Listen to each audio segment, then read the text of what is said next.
Thanks a lot. No worries. See you around.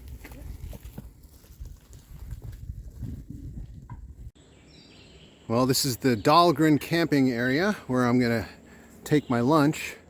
This is for backpacking, and it's a nice area, free, and there is running water in the bathrooms, so you don't have to filter it. And it's a nice area to camp or picnic.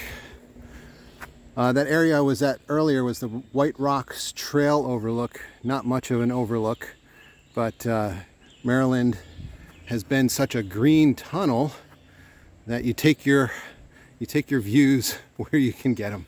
All right, I'm gonna grab some lunch now. Here I am atop other Washington Monument in Maryland.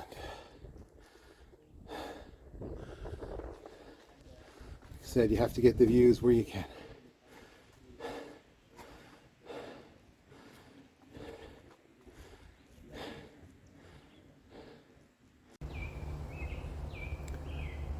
All right, well, it's kind of strange to be camping somewhere where I can still hear the road noise, but I'm at the Pine Knob shelter. It was a 13.2 mile day, somewhere around there.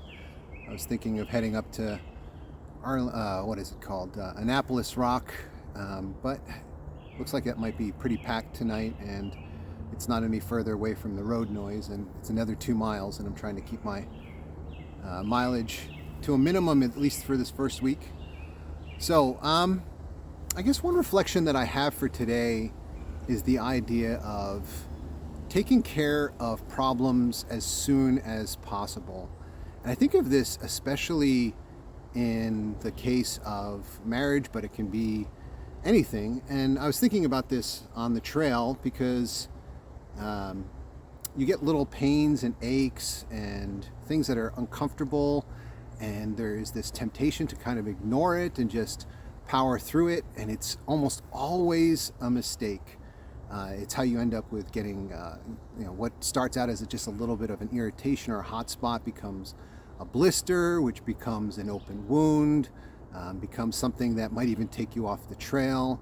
A little pain in your knee or whatever can become something that's much less manageable. And so it's always best to take care of these problems as soon as possible. And I'll give you an example with my own shoes.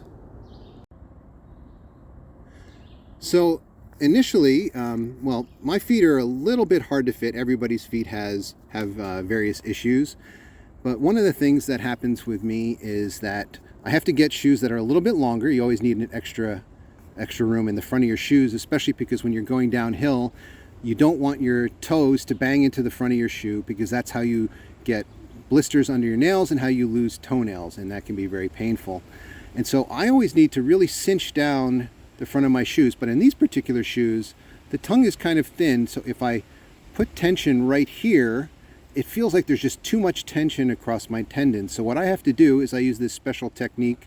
I don't know what you call it. I just call it locking down your laces.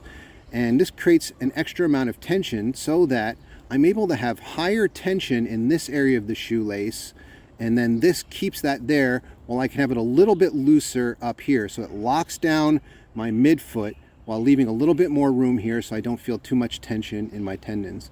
And that's been really important for making sure that I don't get a blister here or lose a toenail, especially on long descents. So where I think this applies, off the trail is especially in relationships. I know that in my own marriage, I ignored a lot of problems early on that became much less manageable over time and created difficulties that were unnecessary. And the Gottman Institute, which does some great research into relationships, about a year or two ago, they released research from another study. I think it was maybe 3 years ago.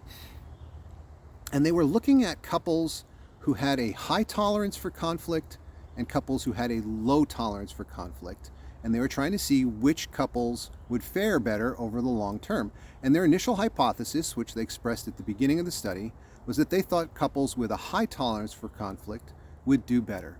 The reasoning being that they would be able to weather the inevitable storms of marriage better than the other group.